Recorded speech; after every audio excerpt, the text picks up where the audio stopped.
what's going on, everybody? Welcome back to the Chasing Dreams podcast, episode 68 with Charlie and Justin. And Justin, we're on a Zoom call right now, recording remotely for both of us. It feels a little bit weird to not be together because we've gotten used to that recently, huh? Yeah, for sure. I mean, this was kind of the standard for us for a little bit during the pandemic and such, but we've kind of worked away from it. And now it's back to being remote, at least for this weekend.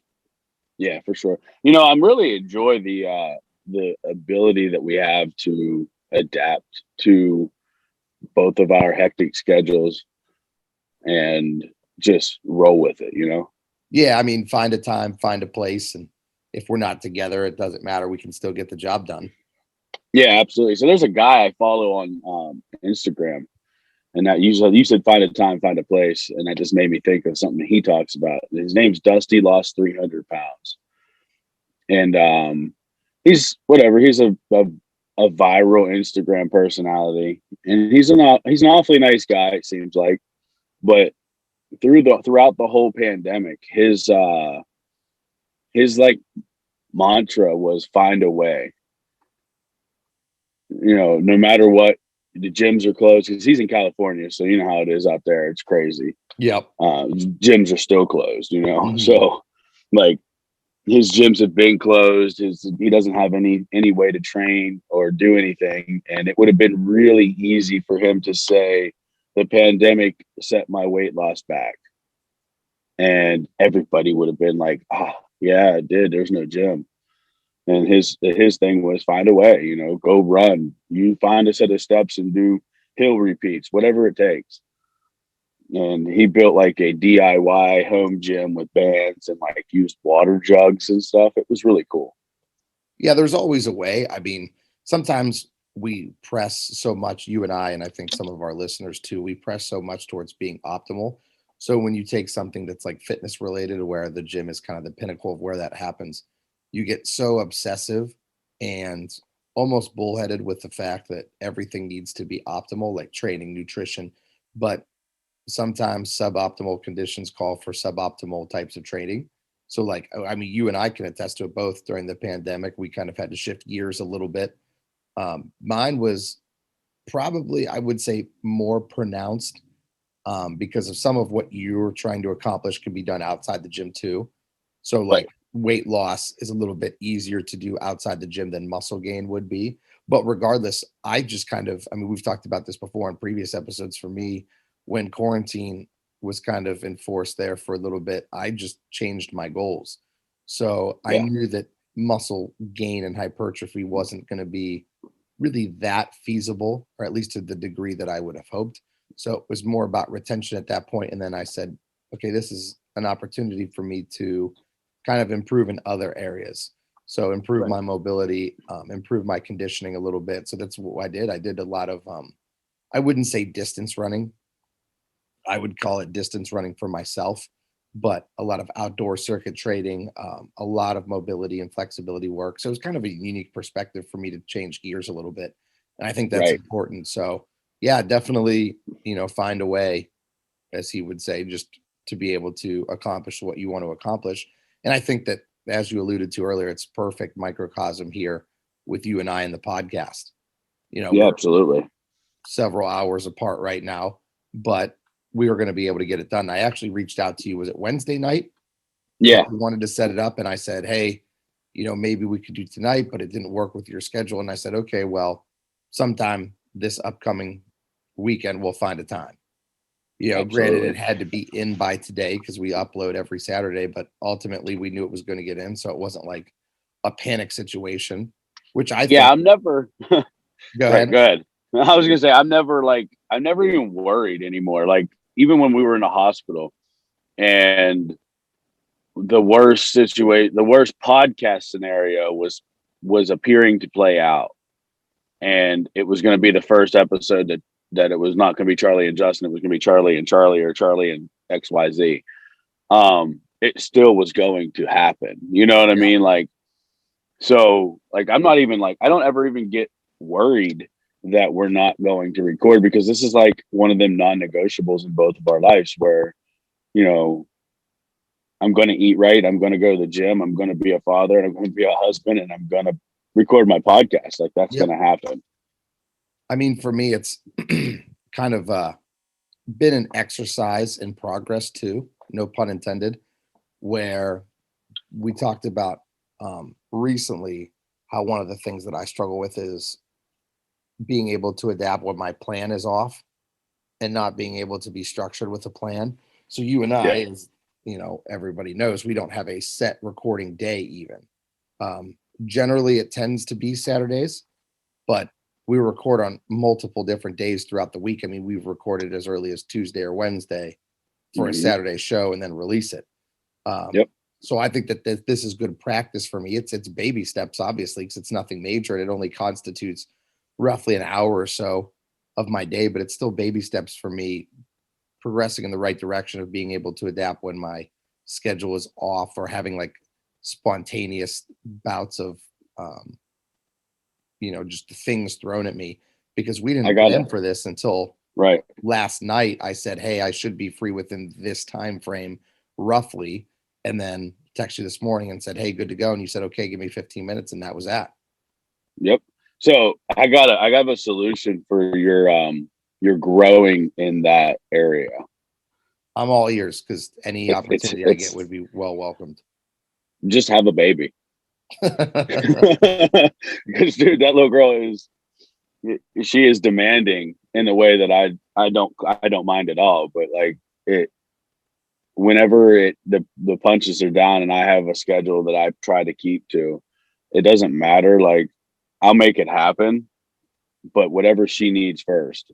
So it's like it has been my biggest growth in not sweating the small stuff, Mhm. like I missed a meal or we were so busy last week we didn't grocery shop.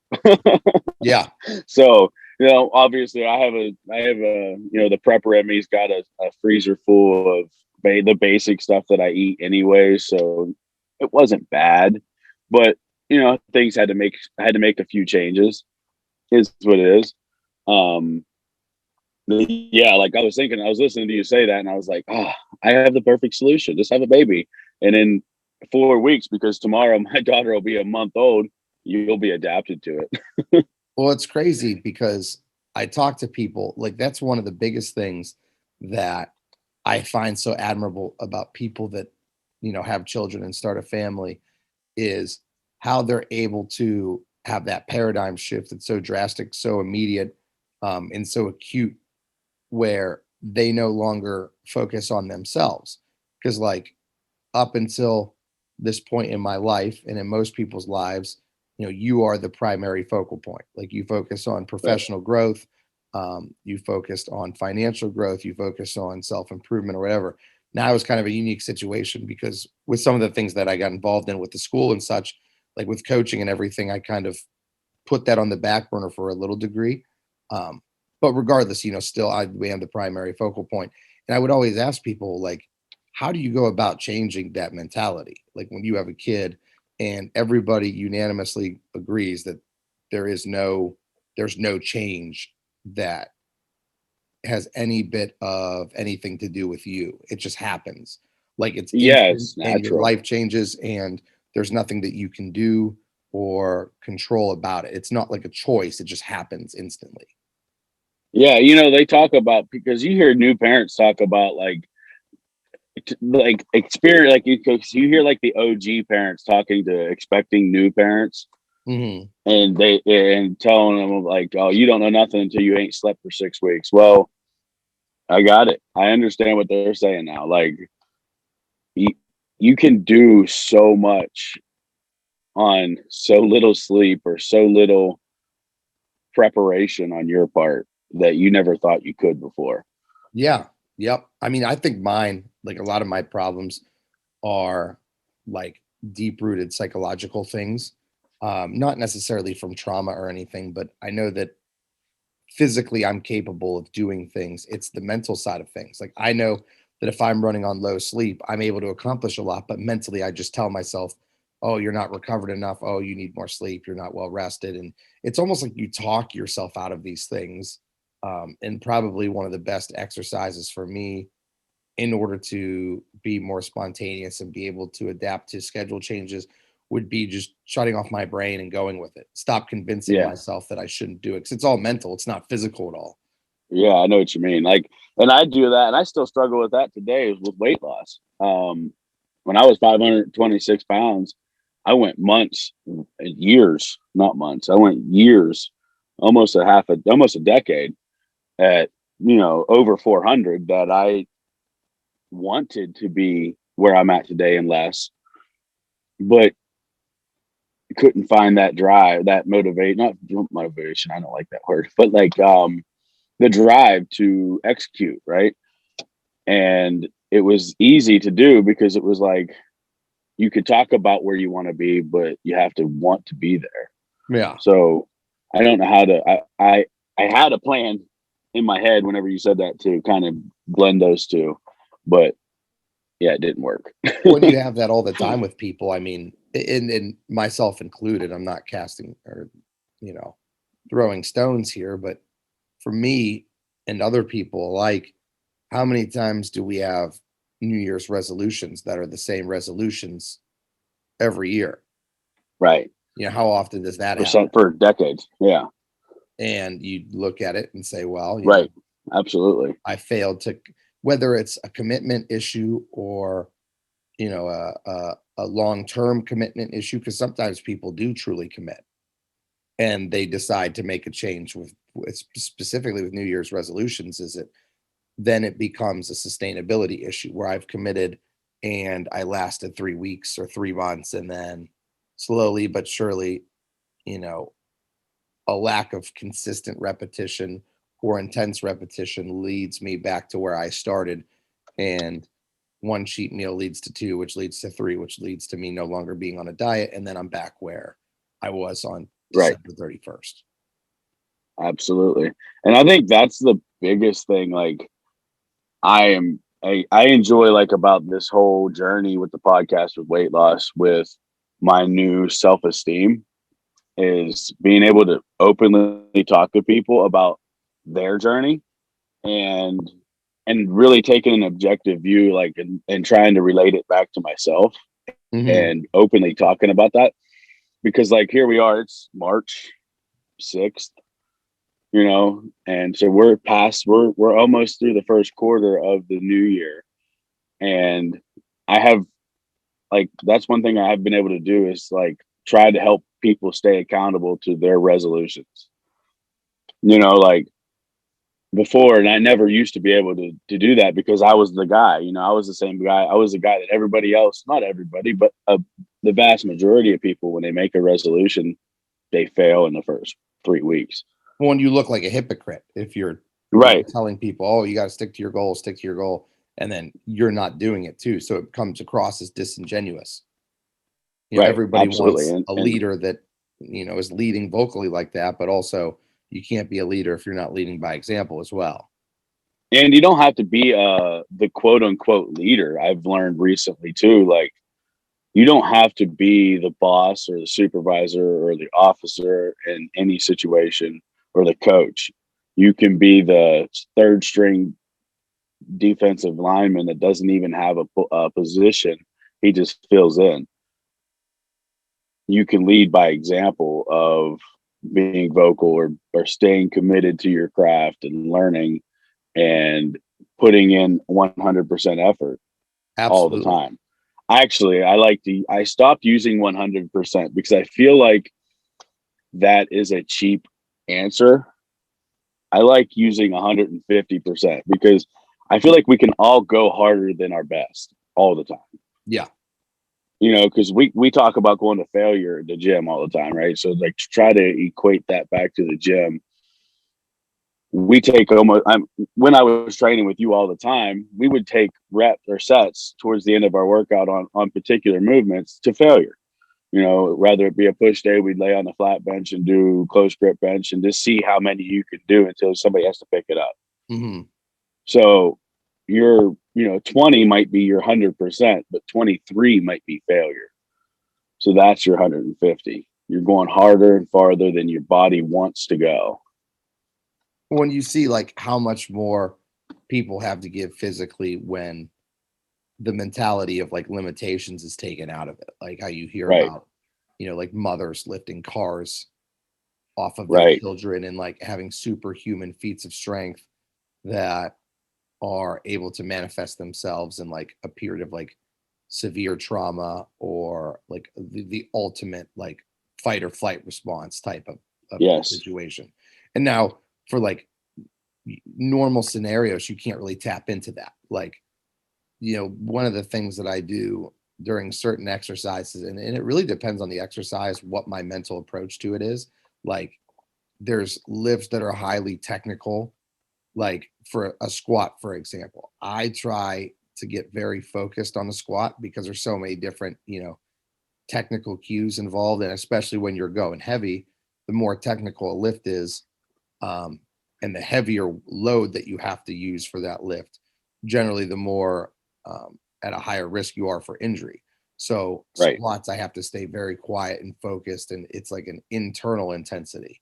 And then there's other exercises where I can be a lot more boisterous and loud and vocal, and get really really intense and turn it up a notch because I just have to move weight on this movement versus focusing so much on the technical piece. But Yeah. regardless, in a lot of instances, one of the things that I try to do is like mentally bring myself to a place that's going to give me the best response for that lift. So whether it's, euphoria or anger, or someplace, you have to mentally tap into something if you want to do something special. And it's impossible for, you and I to do that under normal context, like in the sense of like feeling as though we're going to die and being able to move 300 pounds more than we normally could, but you try Right. to get as close to that mentally as you can. And a lot of times your mental approach completely dictates what the physical performance is. I find it odd too with like people that I train with now is they all get really excited whenever, because how I am when I train. I get really loud and vocal, and I hoot and holler and I grunt and I say stupid stuff that I don't even know what I'm saying sometimes. And they get excited about that. And I feel like sometimes I think about it kind of odd, because if you knew the dark place in my mind that I go when I try to do like the heavy sets, my big top sets, Mm-hmm. if people realize where I go and why I grunt or why I make that noise or that sound, or for reality, when I beat my forehead off the bar to get myself mad to go, like if you knew that the dark spot in my brain that I went, you wouldn't enjoy it. Yeah. But I like it. I like that they do enjoy it, because I see, because I always go last with like the training crew that I'm training with now. Not to say I'm the heaviest guy, the strongest guy in the room, but I've just been doing it longer, so my weights are higher. It just makes sense with the limited equipment we have that we go from the I hate the word, but the weakest to the strongest, right? Uh-huh. So just to add weight to the bar quicker, it doesn't make sense to add it, strip it all the time. But so I always go last, but like to see them towards the end of our workout, their intensity grows and grows and grows. And some people have like different levels of intensity, like emotional intensity. Like you could see some people get loud too, like they feed off of me grunting or getting loud, or the way you pace around before a set. Sometimes you can see people feed off of that, and then you got the other people that don't make a noise. Yeah. Like you can just see them so internally focused. Like the girl I've been training with lately, her name's Gigi, and she's a new listener to the podcast, and she didn't listen. So what she did was she listened to our first 3 episodes, and then she's listening to the current one every week, and then going back and trying to catch up. But so shout out to Gigi for listening. But she says she doesn't say anything. Like it's her set. She doesn't say a word. She lays on the bench, or she grabs the bar, and you could just see how intense she is by the the Keller leaving her hands. Yep. It's it's a very focused intensity. And then when she fails and you have to spot her, most people, when you get spotted, you rack the weight. Not her. She goes back down, does another rep. and does every rep that we prescribed, even if it takes with help. And then she's taking it to another level with her notebook that I didn't even ask her to bring. She said she picked it up from the podcast. So she's writing it down. Like, I got 3 reps on my own, and then Justin helped me with 4. So like, she is taking progressive overload and like cues so to the max. I love it. It's awesome. And I mean, how many times have we said that it doesn't take very long to catch on to doing things the right way? Right. To make progress. You know, it doesn't have to be. Sometimes I think that with nutrition specifically, but with training as well, people severely underestimate how much they know. Like when people come to me about, you know, I'd like to get lean, but, and we've said this before, how people say, oh, I want to lose fat or I want to gain muscle, but I don't have any clue what to do with my diet.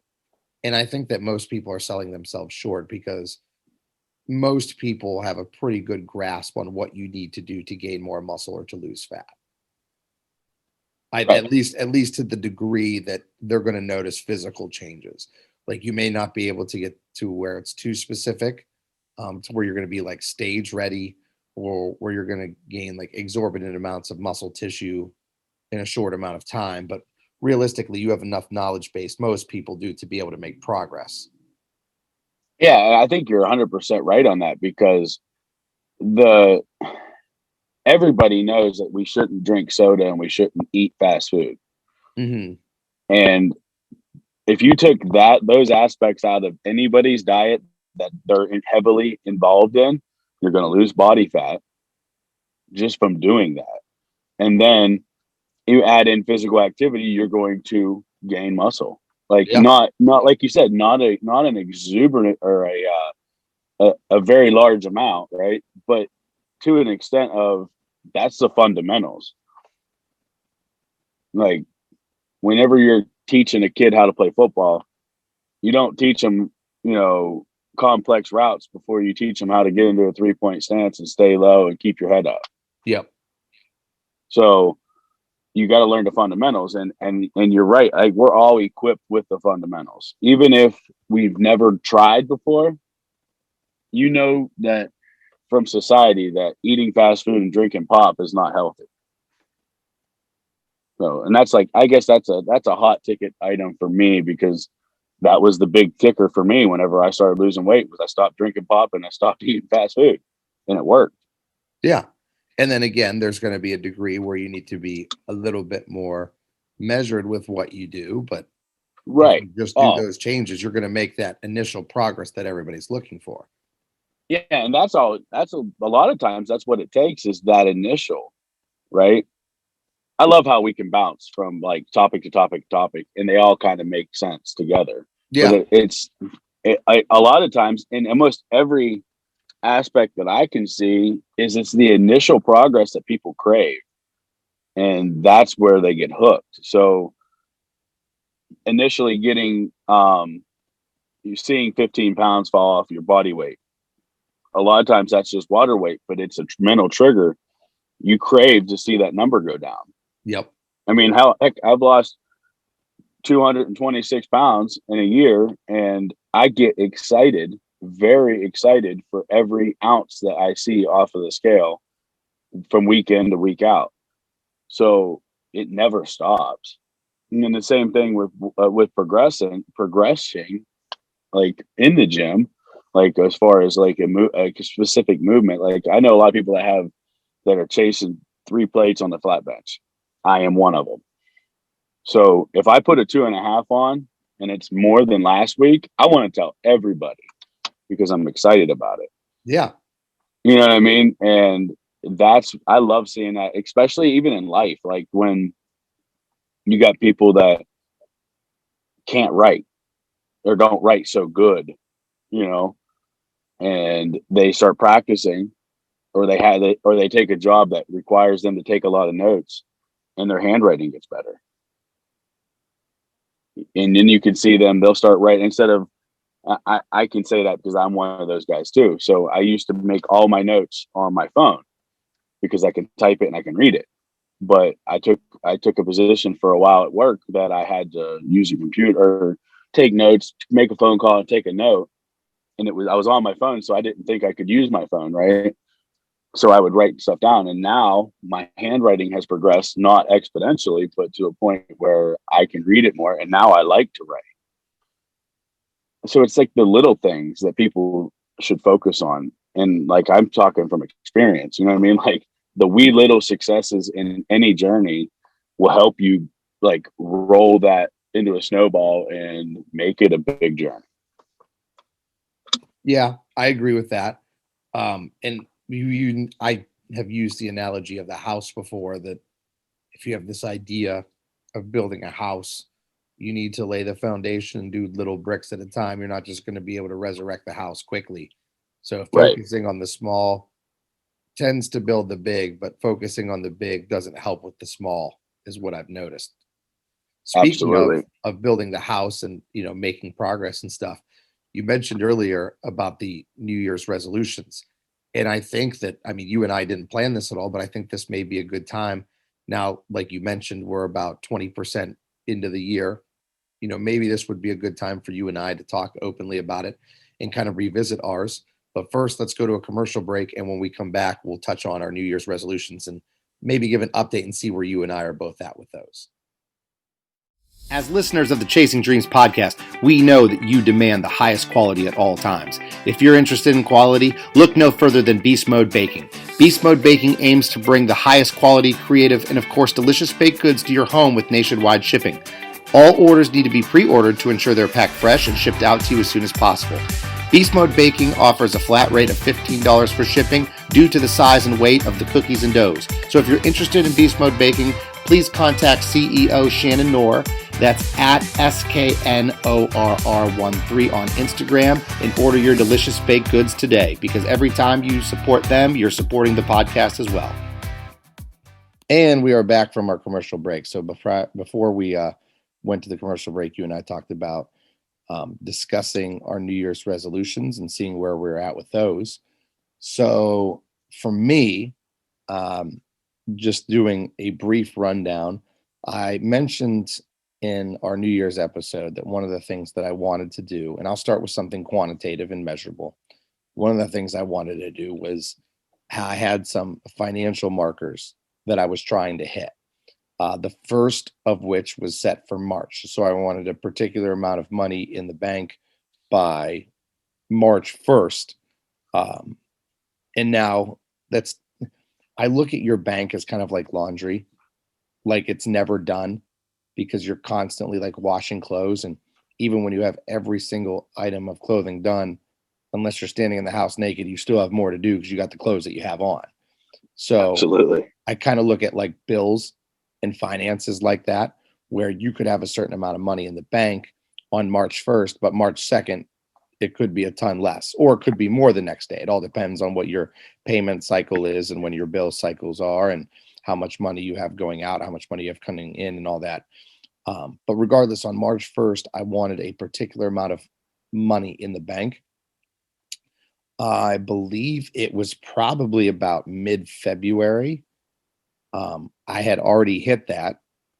And then it became a gain of sustainability, because it's like, okay, well, I hit this, but I'll be disappointed if I'm under this by the time March 1st rolls around. So regardless, let's fast forward to March 1st, and I was at that financial incentive. So I had hit the number that I wanted to hit in the bank, which is pretty cool for me. And then the next, goal for me, I have not set yet. So I probably want to do another 3 months. So I'm guessing like June, but I need to come up with an exact number of what I want in the bank for June. So that'll be the next few steps that I'll have to do. But I guess I'll give myself an A for that one, because I had a goal, accomplished a goal, but it's not going to be an A plus because my New Year's resolution didn't continue. Like I had originally set like the short-term goal of 3 months.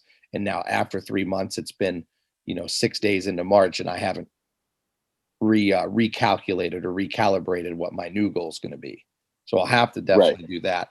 The other thing that I talked about doing, which is a little less measurable, but I talked about how I wanted to make everything that I'm doing better. And I know that that sounds very cliche and very obvious, but I wanted to have like actual tangible evidence of me making progress in these areas. So like when you say I wanted to become a better trainer, what does that mean when you say that? Well, that's hard to quantify, right? Like I can't really show you that I'm being a better trainer. I mean, in some instances that may mean more communication or more enthusiasm or my athletes accomplishing more, but that's a lot of time that goes into that as far as becoming a better trainer. That's just learning more, adapting more, so much. It's just a complex and a very convoluted goal. But one of the things that I have done right now is I have a skeleton version of my website that is fully functional, which is awesome. So again, when we talk about coaching and we talk about training, that's going to be kind of a website for me to have an area to kind of funnel everything through. Because one of the issues that I had, and I'll use the pronoun we because you're involved in it too, is involved in a lot, right? Like Yeah. especially when it comes to professionalism. Like some of your stuff is kind of off the grid as far as professionalism goes, like fatherhood and family and everything. Like what I was referring to specifically in my instance was, you know, training, coaching, podcasting, all that stuff. And I feel like I needed some place to kind of streamline and funnel it in, and that's where the website idea came to fruition. I actually had some help with the website concept because I thought that websites were a little bit outdated. Um, like Right. I just do everything through my phone and social media. So I wasn't sure if the need for a website was particularly one that I should pursue. However, Dr. Ryan and a few others were adamant that yes, you should do this. So I basically have the outline of my website up. None of the information right now is mine. It's just like a base template where I plug in information, and I've sent some things over to my web developer Steve, who coincidentally enough is not only Dr. Ryan's brother, who was a guest on our show previously, but he's also a software developer for Tesla. Um, Huh. so he's obviously well versed in what he does, and doing something as simple as the website that I need was probably a walk in the park for him. So it's pretty cool that I have that up and running now. Not fully functional again because it doesn't have all my information in there, but the foundation of the house is set. Now we just got to start adding the bricks. So I guess that's a measurable way to say, hey, look at what your goal was. Your goal was to be better at the things that you do, and this is really the first step into doing that. I also, since the new year has started, have officially applied for federal trademarking. So I'm working with a lawyer, and I think I mentioned that before. I'm working with a lawyer who's helping me navigate some trademarking and branding securities. So that gets sent over. That's going to be like a whole year before that gets done, like through the review process, I'm told. But regardless, again, more evidence of me doing what I'm doing now, but just trying to be better and streamline it more professionally, more Right. efficiently, and all that. So I think that with my goals, I think I'm still on the right track, to be honest. I don't think I've Yeah. deviated much. I've been pretty consistent. Um, and I've been, I don't really know what the word is, but more passionate, or I've tried to be more passionate. One of the things that I did is on my phone, I used to have our Chasing Dreams background. I now on my phone, both my lock screen and my home screen, I have a completely black background, and I type the words in all caps energy on it. And I'll I actually like it. I'll screenshot it and send it to you so you can see it. And I posted energy. And someone asked me, this is how this energy thing started. Someone asked me the other day, they said, how do you always seem like you're in such a good mood? And I told them, number one, that's false. That's not true. I wish that it was true, trust me, but it's definitely not the case. I said, but one of the things that I do, I think that maybe looks like I'm in a good mood a lot is because I try to have high energy.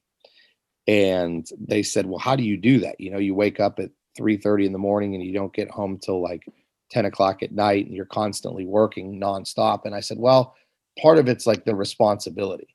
Like every single person that I interact with, they are 100% reliable on me to give them all of the energy that I have. So when I work with someone um, as a client, like a personal training client, my athletes, they are relying on me 100% to be all in and have 100% energy because that's the only training session they have. They don't care that I have, you know, 6 or 7 other training sessions that day. And I had a 2-hour wrestling practice and I was lifting, for 2 hours before school and I had a 7-hour school day. They don't care about that. They care about their session that they have, and they deserve to have 100% of my energy. And then when I'm at Right. school, I can't make an excuse with my students that, oh, I'm really tired because I had a lot of trainings and a lot of emails to do last night. So they require and deserve 100% of my energy. So I feel like the most successful people I know, they seem to have a very, very high energy state about them, almost to where you can feel it. Like you have someone who commands respect and demands respect of themselves and others. You just feel the energy pulsing from them. And so Right. I made this little note on my phone as a constant reminder every time I see it. Hey, have more energy with the things that you do. Be more energetic, because I think that energy is a good way to show passion. And it's not necessarily like fake energy. It's not forced. It's just a reminder that, hey, 100% energy, 100% time of the time is the goal.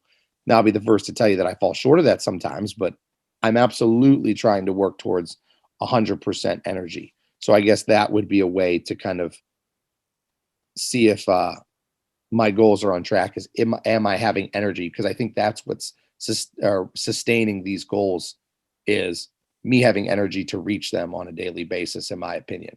So Right. overall, I would like to say, yeah, I'm doing pretty well with mine. I think so. I mean, even in one area you didn't talk about would be with your coaching and stuff is the amount of time and the amount of props you give to your athletes on social media. Like there's never a day that Charlie doesn't have, you know, a story that's 10 clips long of his athletes putting in the work. Can I please interrupt you and tell you that that is the most tedious part of my job? Tedious in I the bet. sense, not that I don't like it, because I mean, I wouldn't do it if I didn't like it. And I love the opportunity to showcase. But I told my athletes all the time that I hate filming them during training. Like, I want to focus on the training. I don't want to focus on sitting down, getting out my phone and recording them pretty frequently through the workout. So there are some workouts where I don't film people at all, especially when I'm in like kind of, we talk about that flow state with training where I'm just Mhm. like so into the training that I don't even think about grabbing my phone. And I tell my athletes daily, I said that I wish that I had someone like an intern that would film for me, just follow me Right. around and film the training so that way I don't have to do it. But it's definitely, I think it's pretty cool because a lot of my athletes share when I post about them. So I think that they enjoy it. It's a unique marketing opportunity for myself where I can show people, hey, this is what we do. I use it to network with other coaches. So there's a lot of reasons why I do it.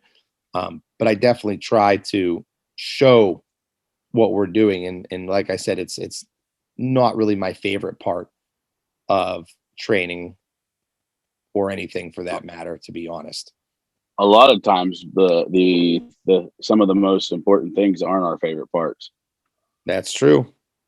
You know, like, you know, with a bodybuilder eating 6 times a day is not always the most important part or most fun part of the day, but it's important. Yep. So I guess now it's my turn. So Yep. mine, I had my goals were kind of all over the place as like always. Um, and I'm not a big fan of New Year's resolutions. So when we did this, I just thought about my goals in general, and my weight loss had stalled for a considerable amount of time last year. And I'm not blaming that on the coronavirus. I'm blaming that more on comfortability. Uh, And I got comfortable, and and I'm really addicted to the weight room. So I really enjoy getting stronger.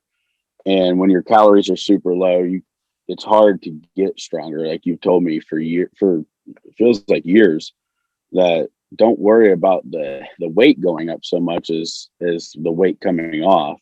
But I'm impatient, so I want to do both at the same time. Part of the reason why I've gotten hurt a couple times, Sure. but over the last 3 months, I'm down 25 pounds. So we said that I wanted to get down to 250 this year.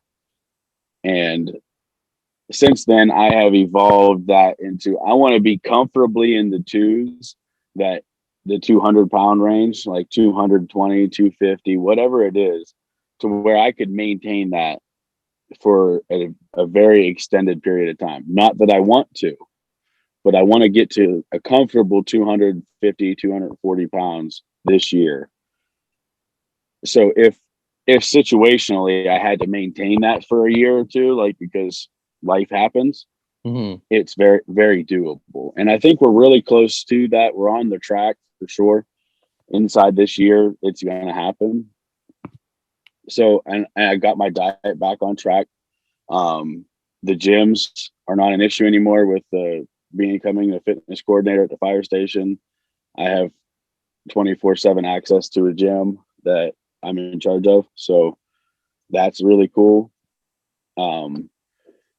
So training has been high on that, on my New Year's resolution scale, because you can't lose weight if you're not putting in the effort.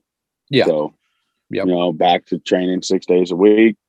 And in January, I ran every day. So a lot of my training was running. And then, so that's the training aspect of my goal, was to beat that 250 number. And I'm not there yet. We knew we weren't going to get there in the first quarter, probably not even in the second quarter. Third quarter and fourth quarter for sure. I think we'll be getting really close. So when we revisit this later on, I think that goal might get checked off sooner rather than later. But awesome. My other main focus was, I found over the last 15 years that I fell off and not talked to people. Like, not that we had falling outs, but just distance, time, life, all that happens. Even people that are in the same town that mean something to me, and I mean something to them, there would just be like a very big lack of communication. So this year, even with the pandemic, I've made it a point to go visit my grandparents, make a couple visits to my aunts and uncles that live 10 minutes from me. My aunt texts me every day and I respond every day, trying to keep them relationships, that were not broken, but just distant because of time. So that's one thing. And then reaching out to friends that are hundreds of miles away or thousands of miles away on a daily basis, trying to keep that open lines of communication up.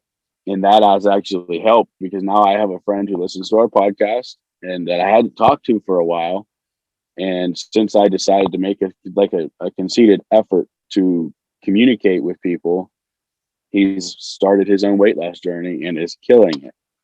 So, that's a lot of my goals. And then I have that one big goal for this year. I want to run a marathon at the end of the year. And I think I'm on track. We'll see, but we'll get it done. Awesome. And yours are a little bit different than mine goal wise, just because, like you said, you have goals that are going to be reached.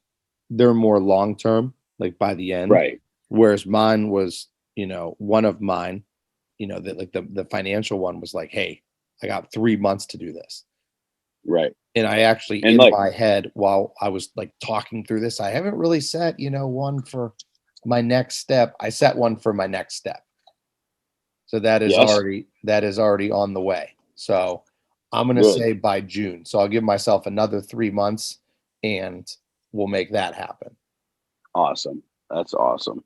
And, I got to say, I'm proud of you for setting like substantial goals, like not substantial, but short-term goals, because I'm really bad at short-term goal setting.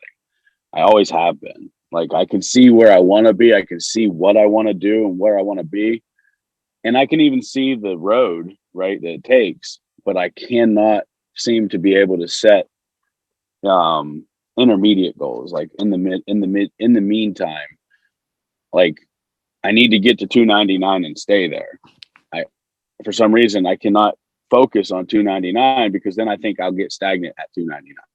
You know what's helped me a lot with all that kind of stuff is being short-term oriented was having people in my life talk to me about the importance of like reverse engineering. So what you do is, and I've had a multitude of people have this discussion with me. Um, what you do with reverse engineering is instead of, developing these short-term goals to get to the long-term goals, you develop the short-term goals by understanding a time frame of the long-term goal.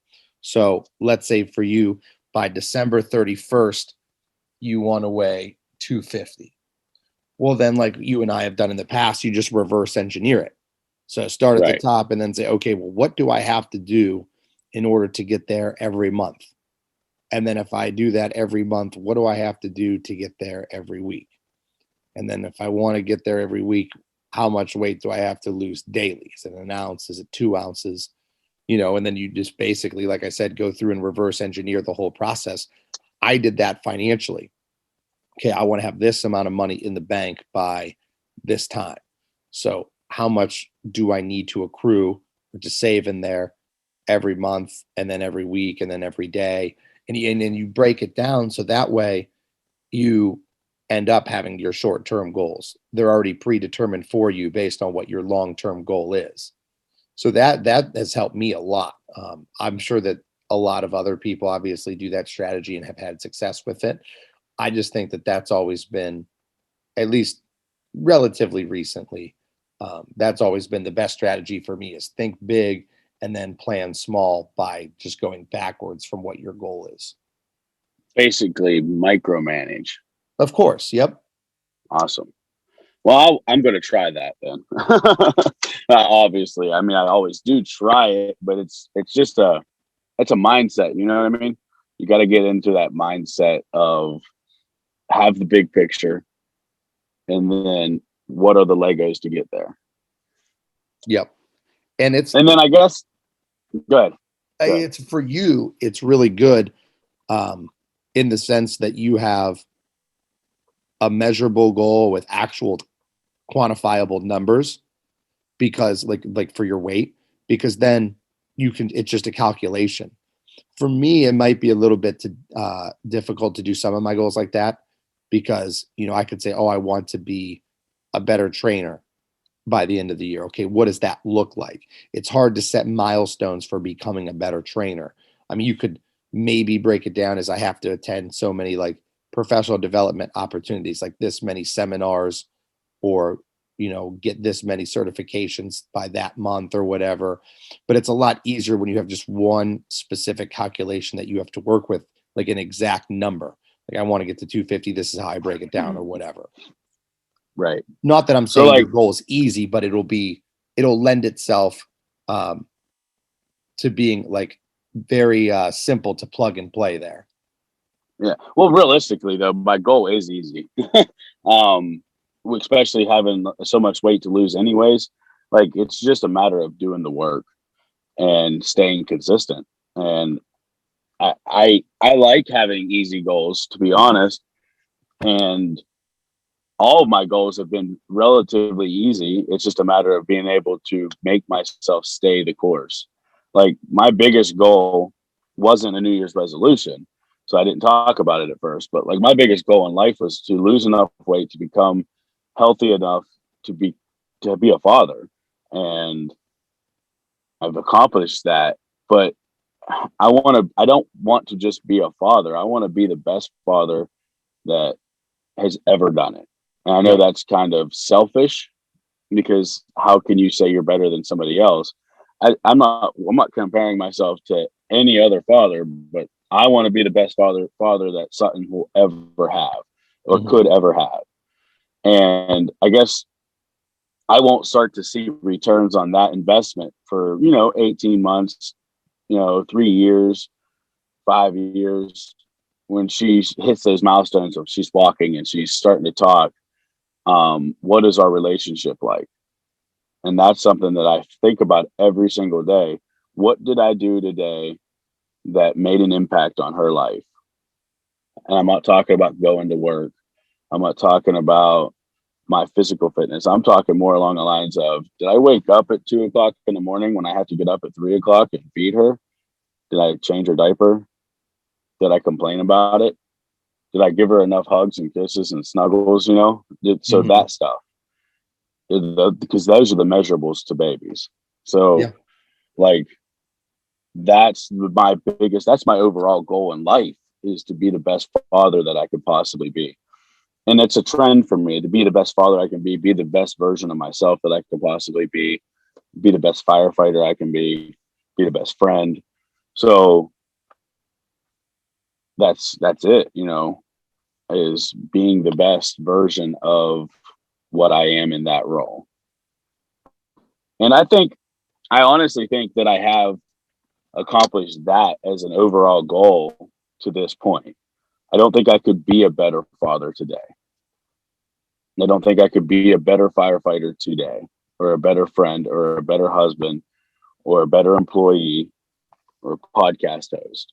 I think growth definitely can keep happening, but I'm putting in that 150% effort. So you don't have a whole lot more to give if you don't, I mean, as long as you're trying your absolute best, you're accomplishing that goal.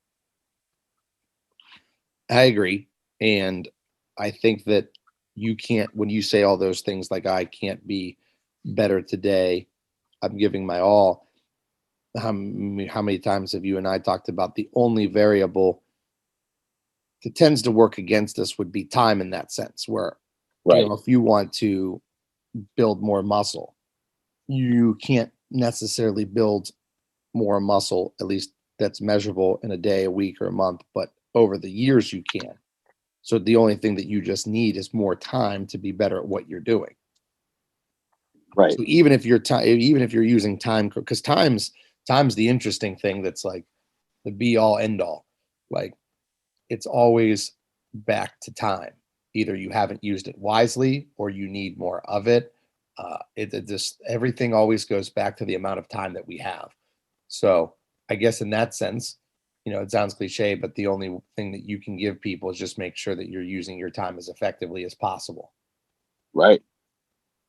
Absolutely. I find it odd that in like these journeys that we're on, the amount of cliche things we have to say is alarming. But they're not cliche, they're just fact. Yeah. Like, I find myself telling people all the time to chase their dreams. And then I preface that, because it's usually through text. I know this sounds cliche, but keep chasing your dreams. And I don't think it's cliche. I think the reason our podcast is called the Chasing Dreams podcast is because that's what we're doing. Yeah. So it's on the forefronts of our minds all the time. I dream of these things. I think of these things every day, all day long. So or if something is having effort put into from me, it's because you're on my mind, or that thing is on my mind continuously. Yeah.